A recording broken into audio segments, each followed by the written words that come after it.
Greetings, market rebels. Welcome to this week's macro measure combined with sector situation.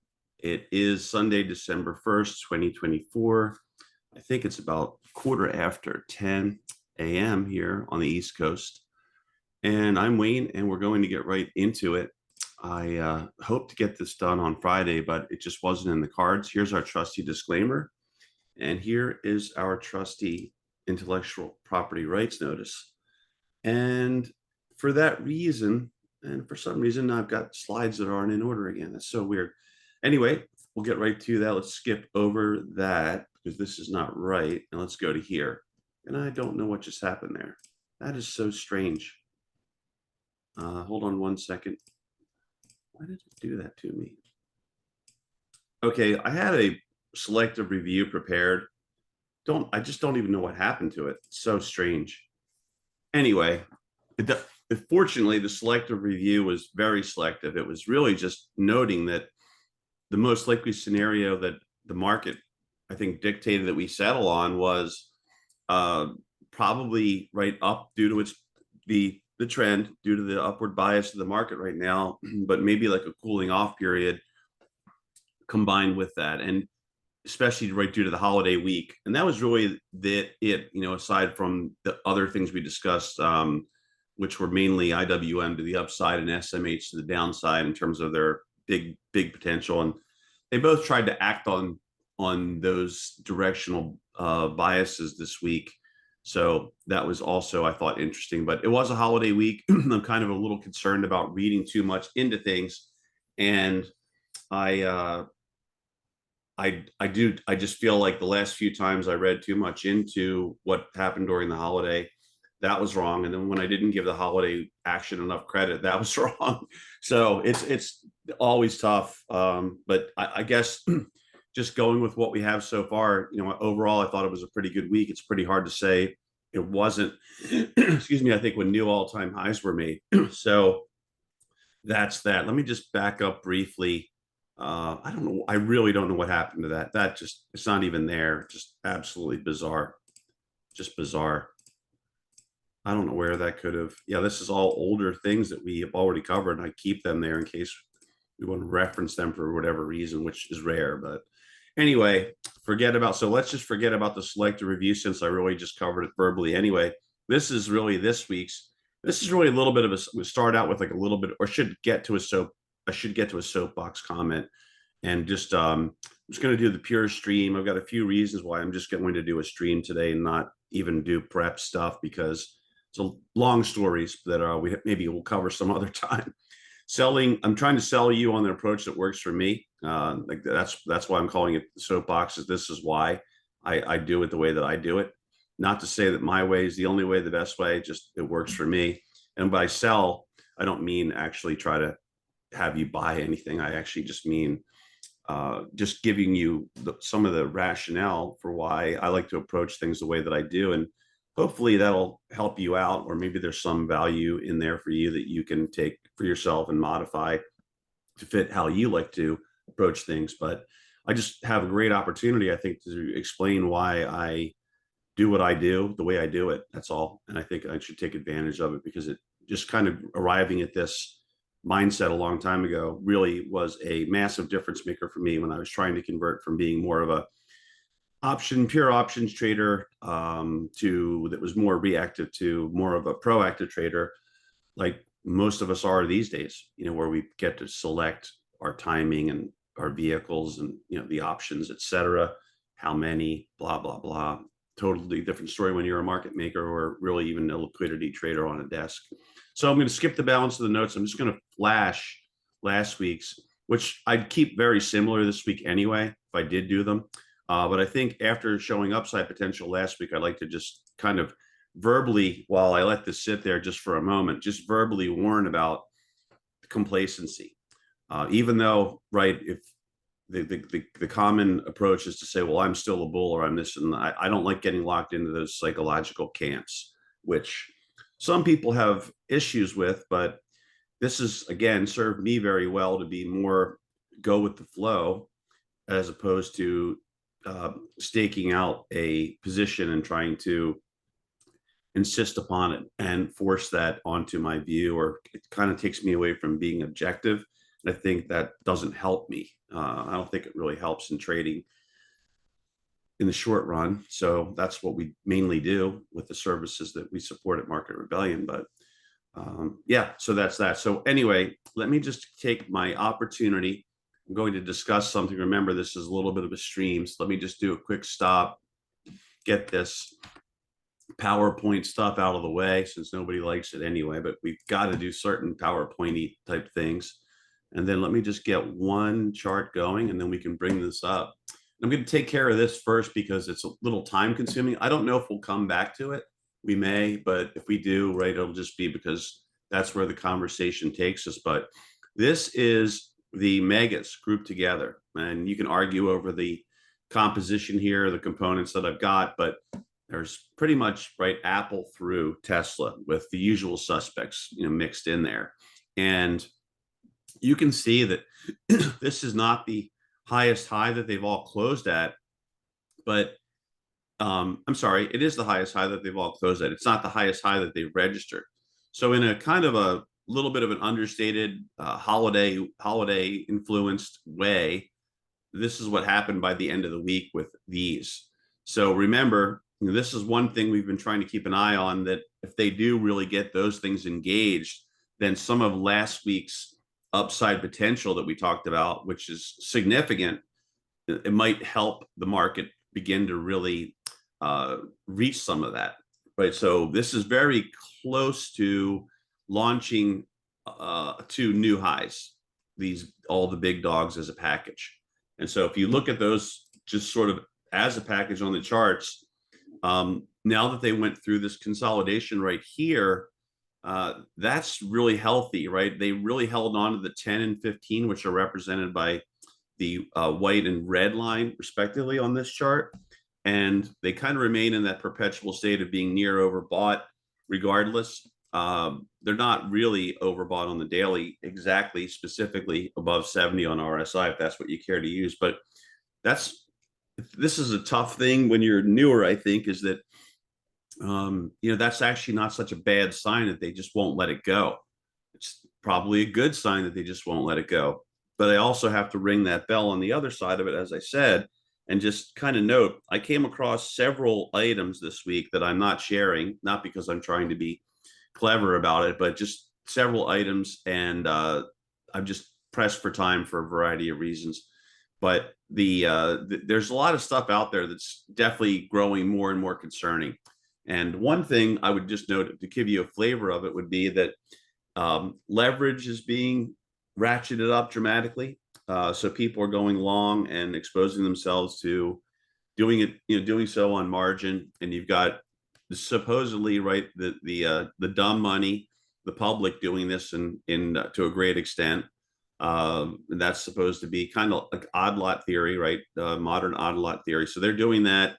They're piling in like they apparently never have before by some measures historically, which is something to say, honestly, because we all remember, those of us that have been in the market for that many decades, remember the late 90s and how really it became a national obsession, it seemed like, 98, 99, et cetera. So again, there's things like that just are starting to pop up. But remember, seasonality really does, well, seasonalities actually favor us just having a strong finish to the year and having a good start to the next year overall. So, and you've heard me say, right, when I try to be objective, and that's pretty much all the time, not easy to do, but try to be as objective as possible. And I just keep seeing good things happen in sectors. It's very hard to argue with what's happening with most of these sectors. So let me just jump to that really quickly, if I can. It should pop up. That is not what I want to pop up, but somehow it did. Thinkorswim's been giving me a hard time, but again, we talked about this last week. That's why I'm not spending much time on it. XLF, really just boom, a little breather in XLE, but still acting better. Remember, we said if it backed off, it's kind of funny because we did say if it backed off to the former resistance and held and started to go, that would be a good sign. keep an eye on that. It may actually be trying to do that. So keep an eye on that. And then transports are holding up, discretionary is holding up. They're coming back for this column to an extent, right? They're all hanging in there. That's XLU. We had a bullish idea in XLU again, something that's been common over the last year, but not too common prior. But XLI, XLB, even Staples finally got their act together. What can you really say about this column, right? That's looking excellent because of the sell-off, strong bounce back in XLV. Real estate, they've got that hanging in there, right? And you can see overall, communications continue to perform, again, a new high, and you've got XLK technology, which is related to SMH. That was really, kind of an issue, but it's hanging in there, and that is still the big story because everyone and their grandmother can see the triangle that's in there. Everyone can sort of see this rising wedge that's in there, the lack of a new high being made, all the fact that you're really right on support or very close to being right near support, which if you crack could lead to challenges of former resistance levels that you would hope would support.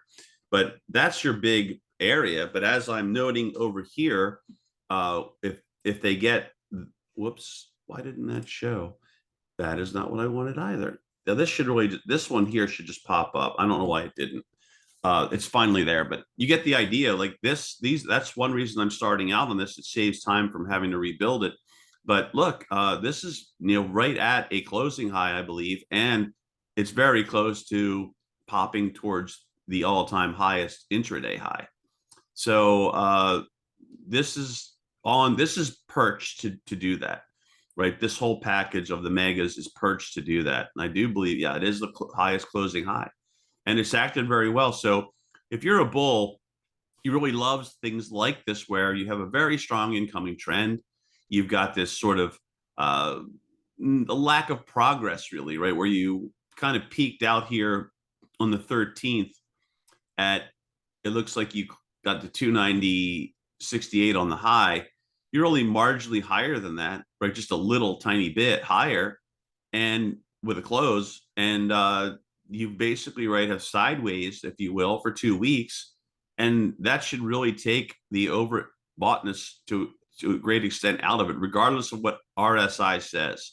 This is why I think using just simple logic and sort of quick and dirty approach mentally to check on these things, or create your own physical checklist that you can go through until you are used to doing it. But this to me looks great, right? Where I love seeing this as a bull, that this is just hanging in there so well, and is on the, it seems like to me it's on the launch pad. So because it's on the launch pad, that makes it interesting. You never know. Remember, much like I'll now jump over to SPY. Well, no, will I jump to SPI? I might have to jump to QQQ to make my point. So just with QQQ, right, there's scenarios that we can easily lay out that if the Qs do launch and they do come and challenge this high, which is really just 1% away after this nice sort of consolidation, right? And remember what seasonality looks like, blah, blah, blah. This should really go. And that would be, I think, your most likely scenario this week, that we continue to try to go. Now, the other issue, though, is when you get up here, you can have a couple different things happen. And we talk about them virtually every time. I almost feel like I should create a graphic and just take that block and just keep moving it. So every time we approach a situation like this, I don't have to rediscuss it. I can just say, hey, check out this graphic. But essentially, right, and whenever you're in this kind of a strong trend, and especially when you're making new all-time highs, you've got possibility that we move up with a lower high. You have this possibility you move up with a similar high.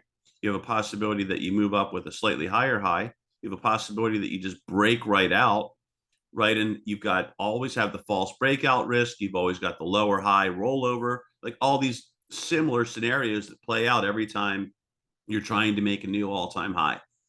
So, but otherwise, right, this is acting really well. I would expect that they try to do this, right? A news neutral assumption always. I don't know if anything negative has transpired over the weekend, what's going to happen by Monday morning, but just overall, this is the soapbox part.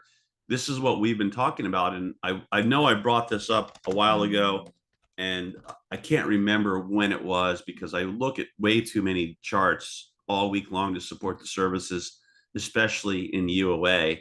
And I think I had this from, I want to say it was 2020 that we came into, or 18 or 19. Let me just go to, let me go to a 10-year daily. Excuse me, and I'll find it. I think it may have been, I actually do think it may have been right here that I tried to make this point of when they get this was a while ago. So let me see if I can just amplify that, magnify it. Yeah, I think it was coming into 2020. There could have been another year too, but the point is that they got a hold of the market in the fall, much like they did this year, and there was a little bit of a downdraft there into where we are right now. It's interestingly, okay, maybe because the market wouldn't let go, maybe like maybe my warnings will actually matter at some point about just still being very disciplined and diligent with respect to risk. But they got a hold of the market, moved it up, little dip, moved it right into year's end, right, strongly, and then just kind of kept going, one more dip, and then kept going. And so this is dominance, right? The very after, right, leaving this consolidation behind back in here, that was very dominant, a very dominant move, basically a breakout and big run. And as is often the case, right, that preceded this big COVID super swoon that happened, which again, the market just doing what it does, overdoing it.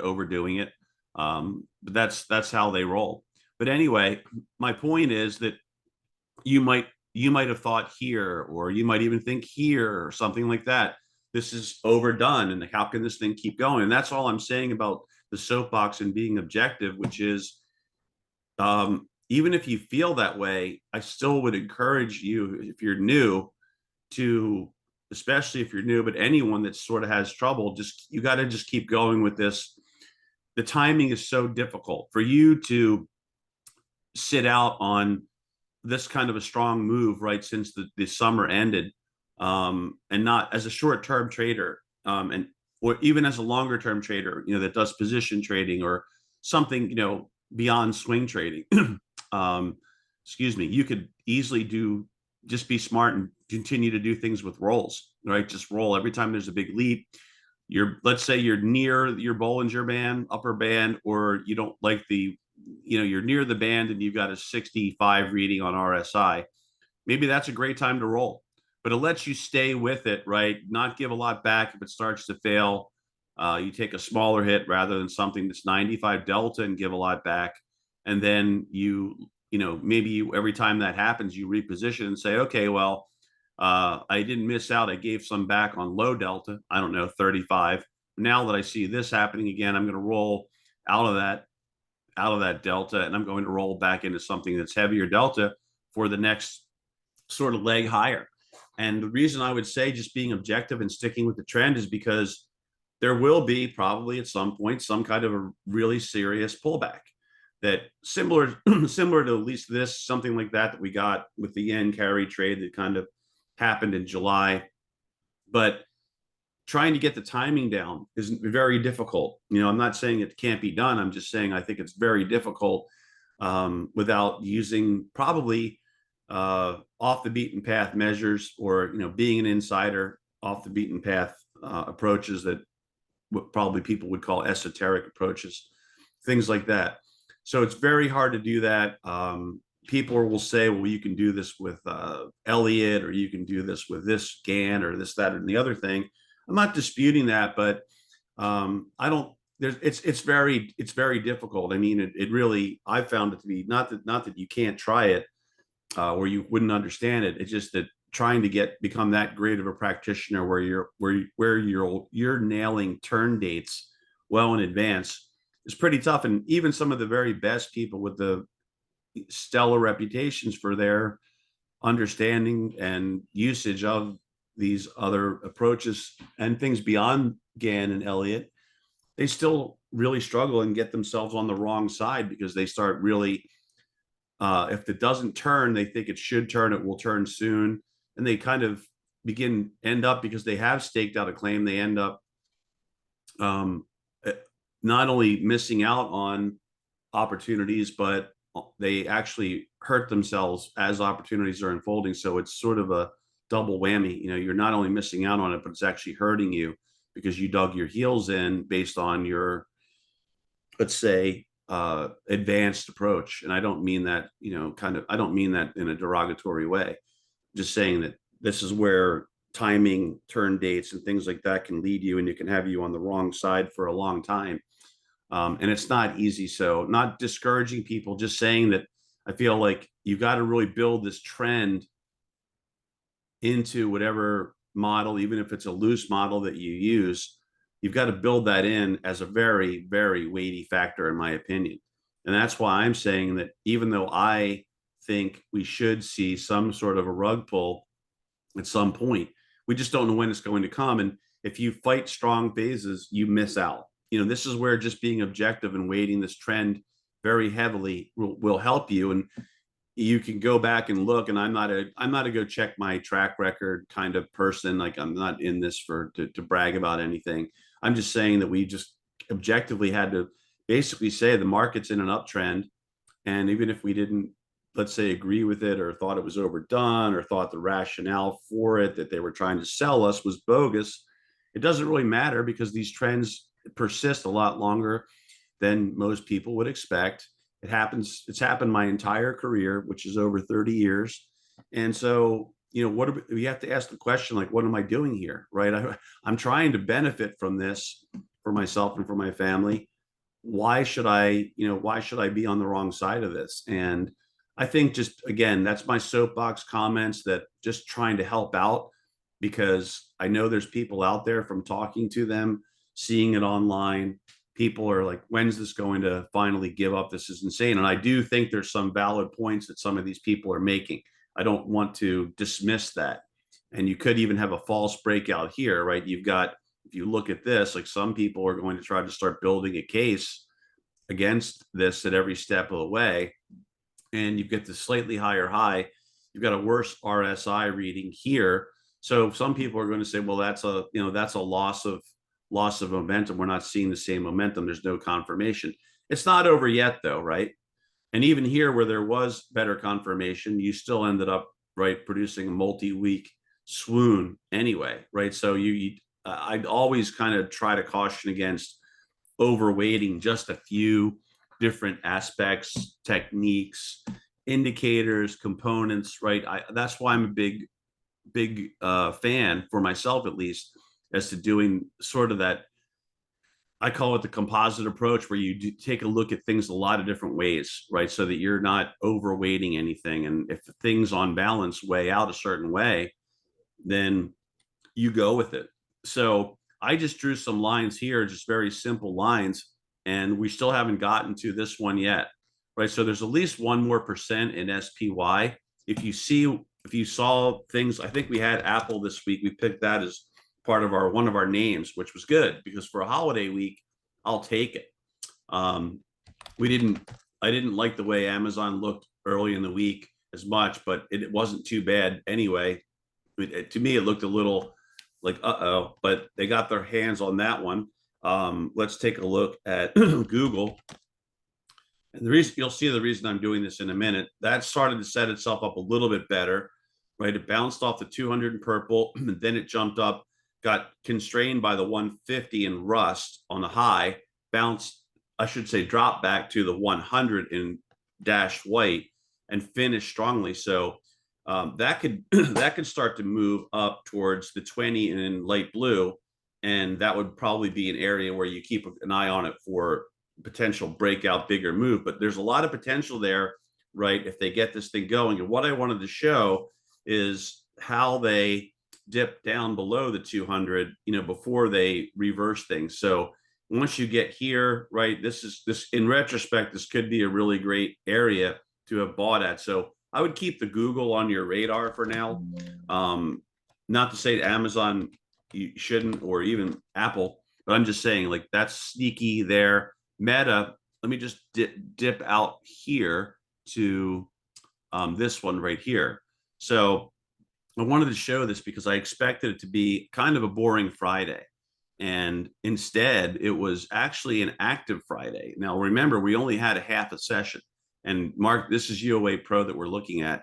And UOA Pro is really designed to only produce about 10 to 20 ideas per week. But I don't, that was the original goal. But the market, I think just with the explosion of options trading that we've seen in modern day market, basically, it's very hard to only put that number of ideas in, especially when the market is rocking and rolling. And I just wanted to note that Microsoft saw some UOA, and so did Meta. So there's two more big dogs that if they start moving them, that's going to help. TSM also saw some, and then there were a couple of these what I call rinky-dink names that we've been fortunate enough to catch some of those lately, because when the market starts to get giddy, a little silly, frothy, they start coming after these things. They have high short ratios and small floats in some cases, and they've got a lot of the short percent of float is really up there. So yeah, but anyway, I wanted to highlight that for everyone, because if they start to get, Meta, which has been consolidating, geared up for a nice end of year sort of, let's mark this thing up because almost everyone owns it, right? If they do that, you all know XLC is going to keep going. It's going to help power the megas, which of course it's going to help power the Qs. It's going to help power the indices, right? The major index ETF. So this is why I thought it was worth sharing this. It's a similar story in Microsoft, right? Which has just been lagging. It's well off the highs. Again, there's a lot of people out there that probably know a lot more about Microsoft's fundamentals than I do. So I don't even want to step into that because I don't have time. I don't have time to follow these things. But if you can see that, right, the kind of like Google shaping up a little bit, Microsoft shaping up a little bit, Meta is shaping up a little bit, and they have all that really that they could tap. Netflix, as many of you know, has already performed. Tesla has already performed. That to me, right, hanging in there nicely, frustrating people. Possible, right, double top situation, but also possible consolidation, holding the gains that they started launching back on EPS, holding the gains very well. And given, let's say, the zeitgeist and the position that Elon Musk apparently finds himself in, this could be primed as well. So another one I think that's worth keeping your eye on, it is Tesla right now. It's very interesting in there. You've kind of got that. Some people are just going to call it that pennant, right, where you get the pole over here where I'm leaving the vertical line. You've got the flat top, and then you've got the rising support line, right? So that creates something that looks like a pennant. So anyway, you got that. And then we've also got we can't leave out NVIDIA. Now, this is interesting in that they dipped this thing back down to the 50. And then, right, it suddenly started to reverse with some news. What a coincidence. And started lifting back up. So this, of course, if this starts to perform, that is really going to help. And that leads us into the quick review from last week where we talked about SMH potentially being vulnerable and what that could mean for the market. And I just want to show everyone this other kind of like little minor nuance type stuff where they did have a rough week in SMH, except look what happened on Friday, right? So the old drop below the 200, right, flush a lot of people out, much like back in here. And then it's up and away. So again, not predicting it, just saying that if you go back and look at these flush outs and quick reversals, they're not bad, to say the least, right? Buying somewhere after this happened was not bad. Buying somewhere after this candle happened here was not too bad. So you might have a shot. And again, this is really great by them. You create the lower low, the slide below the 200. A lot of people watch that. A lot of people react to it, super widely followed. And then you're back up here. And really, right, all it will take is probably one really good session. But still, in SMH, it will just take probably one really good session, as I say, to be back above the 50, which pack in gold, which puts you above all SMAs. So they're basically one really good session or two solid sessions away from kind of having a W in a way, and that could all easily launch. And remember, there's gap closure potential. This is also well off the highs. So in a way, all the sort of I shouldn't say all, but most of the heavy duty super megas are that are widely held, right? Which I'm sure a lot of Wall Street's choir boys wouldn't mind seeing marked out near the 2024 highs. They're all, well, all again, don't want to say all, but a lot of those are offering that opportunity to the gang, right? If the gang wants to make themselves look like the geniuses that they know that they are, they could easily burnish their genius ratings by goosing these biggest names. And of course, that could pull other things along for the ride because of the feedback loop, aside from the fact that they're all heavyweights, right? So they all help these indices, but they could create more of a, um, they could definitely create more of a positive, very easily create a very positive vibe and so on and so forth. And especially right if the Black Friday holiday sales got kicked off strongly. I happen to be in an area where I'm not too happy about it, but there's nothing I can do about it. With a lot of folks have relocated to where I am in South Carolina or near me, and I don't like that, but there's nothing I can do about it just because for a lot of reasons I don't like it, but that's life. Um, and I can say that I was out of necessity, and things were very brisk in terms of. And I talked to people at some stores because I have the Pete Nigerian type approach where I like to just get some feedback. It's just hard. You don't want to read too much into it because if your area is sort of bustling with an influx of folks, it's probably going to look good. But these folks I know have been in these large retailers for many years. I don't have them over for Christmas, but I do talk to them and say hi to them every time I'm visiting.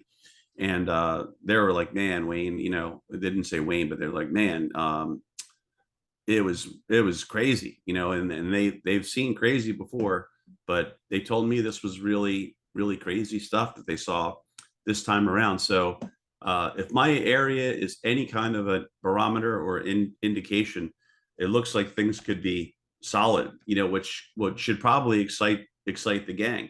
But we also had Taiwan. That's why I've got that up here.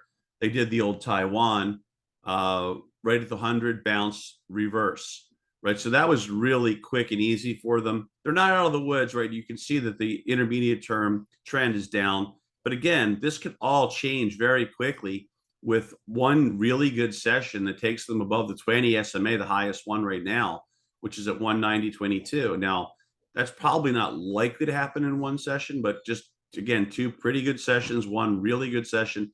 They're right there and they're close to taking out this intermediate high. And then they're maybe working their way back up. So things are primed to do that, is my point. It's very close to starting to launch that way. The EOA that we saw was pretty encouraging, I thought, for a shortened holiday impacted week and a session itself that was only just about a half a session roughly, right? So it was what it was. So anyway, I just wanted to cover all that for everyone because going back to things. I think things are again remain primed, and I do think you're working your way towards overboughtness in a lot of ways, but you're not exceedingly overbought right now. And again, just my soapbox comments are you stay with it and you just keep staying with it. You just keep being a diligent roller. You just keep rolling up, right? You don't have to be 95 delta. You don't have to stay 95 delta if you're uncomfortable and you think, boy, how can this really continue to go on and on and on? You can play this a little more risk aversely, but still play it. And that's my whole point because even though I did see, and I only mentioned one or two minor things about why it's starting to get a little frothy or a lot of frothy, a lot more frothy, and a little concerning. And that is there. I can't deny that I'm there myself, where I think there's so many of those things piling up that you've got to start paying attention to them. I just think it might be a little early for them, because it would be a big problem. um, Basically, right?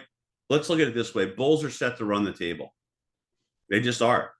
So there'd be some. I had to go back to something would really have to change and go wrong if bulls do not run the table. Like they have every reason to run the table other than they already ran the table so much already. But that really should, I think that's really your most likely scenario at this moment. So again, I have got to stick with the sort of CYA line of news neutral, assuming right that news doesn't shift this market. That could be a geopolitical or something like that, which of course I can't say when, certainly when, if, and even what it would be. Although it seems like the World War III insanity is getting brushed off a lot. I don't know if they can keep brushing that off forever, if they keep getting increasingly stupid about everything. But that seems to be the modern trend. The greater the stupid, the more popular it seems to become. That almost applies to most things, I think. But spies, I just don't even know what to say. I mean, it's acting really well. I don't know. I don't see a lot of negative stuff out there. I think you have to use that that Wednesday low because we didn't trade Thursday.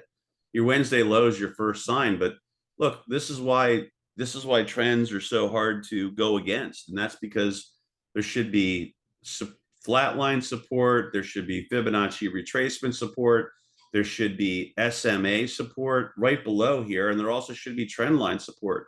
So no matter what you do, right, even if you start coming off, you just keep falling into various forms of support, which they call support for reasons, right? There's a reason why it's called support.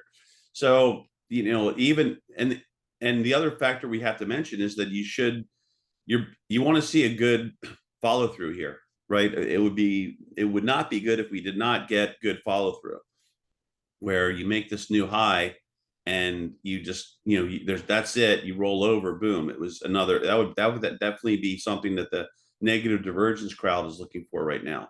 But overall, we just have to keep going with this. And I think that's my whole point of my soapbox this week, is that we've been saying that, and it keeps happening. And it's not a pat your on the back thing. It's just, this has happened. I can't even remember the number of times that I arrived at that conclusion, because that's the natural state of the market.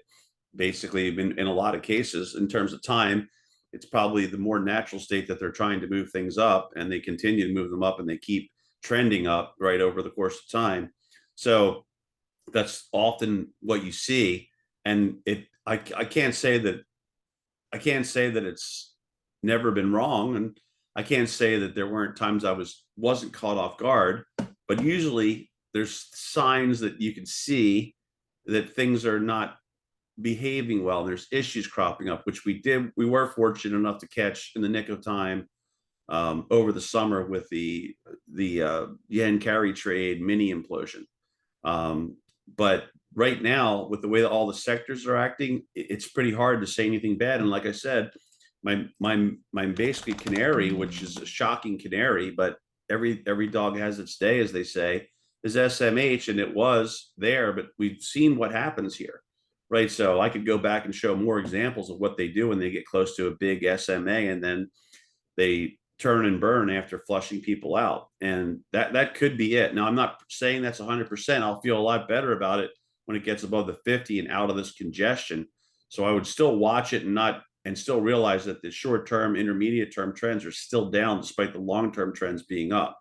But right, unless you really think that there's global weakness coming, or whatnot, or that there's some fraud, as many people allege in the semi situation, then I don't, I would expect this to at least try to work its way above the 50, given all the seasonal support, et cetera. If that's not working, if the market doesn't follow through, you've got a problem on your hands. That would be what I would consider the less likely scenario.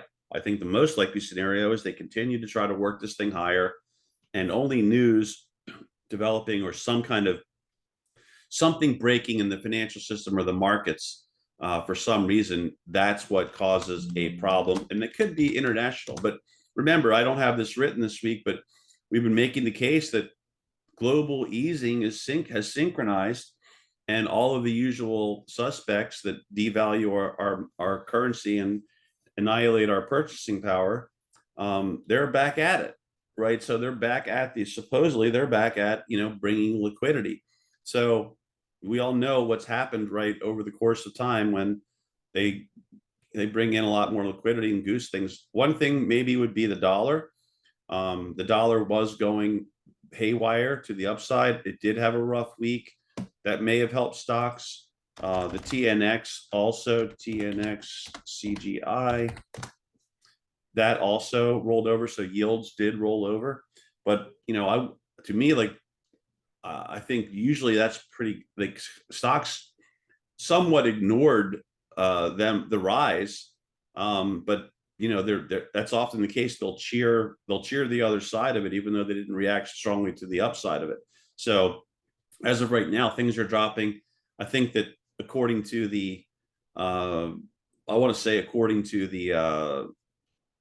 CBOE, I believe that there was the chances of a rate decrease are creeping up, despite inflation really not cooperating. But I think some of the recent weakness that came out this week apparently pushed the Fed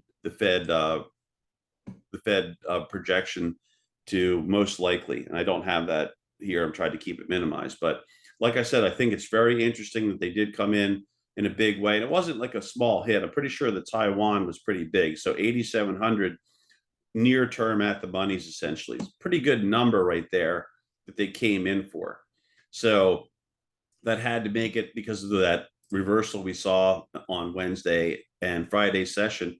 So I was so far behind because so many things were cropping up that day that and some of them were little interesting rinky dinkers that I had to get in there. But you can see, right, you've got that. I mean, the other thing I guess I should mention is that XAU, which was just absolutely powering, for the longest time, that did really have that corrective action, and they've got that back, right? They've got that with a higher low put in off the 200 there in purple on the low there, and they got this high. Now all it really needs to do is start working its way back up, and it will have finally had a nice deeper correction, which could help it out.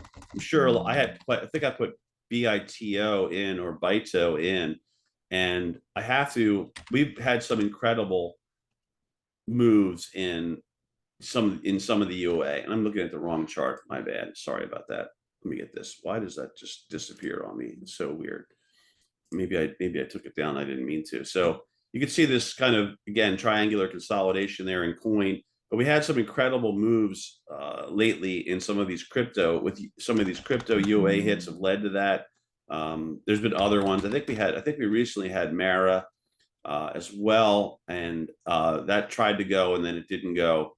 But yeah, I think the BTC, with that staying kind of bid and all that, that's kind of, again, I would say this is indicative of the risk on mentality.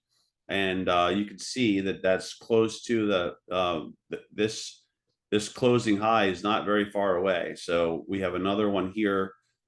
What am I seeing? Are they giving me the right date here? Oh yeah, they are. Okay. So yeah. So again, I'd keep an eye on that. I don't have that on this. I don't think this chart, I don't know if this chart's there. That's just the future, but I would keep an eye on that. That's been pretty reliable to tell you when they're going risk on, I think, overall. And that had a very long consolidation, as you can all see, right, for a long time. And they got that busting out, nice sort of pullback to former resistance. I would say held there, tried bouncing, is in the process of bouncing. So see if it can continue to break out. But that's been indicative of that as well. And so you add it all together, and again, it's pretty hard to argue against this stuff. Let's go to diamonds. Let's make sure we at least cover diamonds and Qs and all that. So again, right, a little bit overbought right now. Some people are going to say that they have problems with this, whatever, but right now, I would say very clearly, you probably need to just use last week's low. If you want to start getting concerned or worried, probably have to use, it looks like Tuesday is the lowest low. So 440, 444, call it for now. That's where you'd probably want to put your level at if you want to get concerned. But otherwise, yeah, it's starting to get a little overdone to the upside. So again, I would think that it wouldn't be crazy to sort of pop a little further, then get officially overbought a little bit more, a couple, maybe 73 on your RSI, 74, and then you kind of have your back off, and then you maybe come back towards a little bit further, then you hold on, and then they try to go into goose mode. Now, I don't know what would cause that. Maybe my area is not indicative, and they're going to say that the Black Friday and the whole season got off to a mild or tepid start, and that wouldn't bode well potentially, and that would maybe spook some people out. But this is, again, really nice action in cues, I think, on the cusp of trying to move back towards the high. We already talked about that. Again, I used Thursday's low there.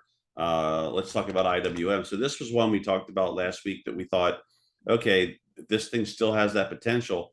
So that 245 level we identified so long ago is still in the mix in terms of its relevancy. That's been right once it got through the 229 we talked about for the longest time, then it became an issue for it. So I think that this was way back when. Where was that two? What am I thinking of? Oh yeah, was it way back here? Is that where I'm at? Hold on a second. Now I'm getting the percentage treatment from Thinkorswim.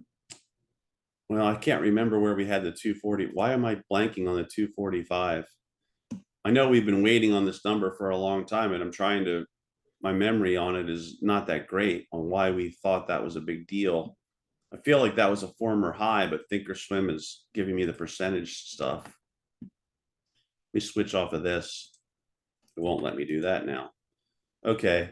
Well, maybe we're getting the sign that we need to wrap things up here. Frustrating. Man, my computer was just rebooted.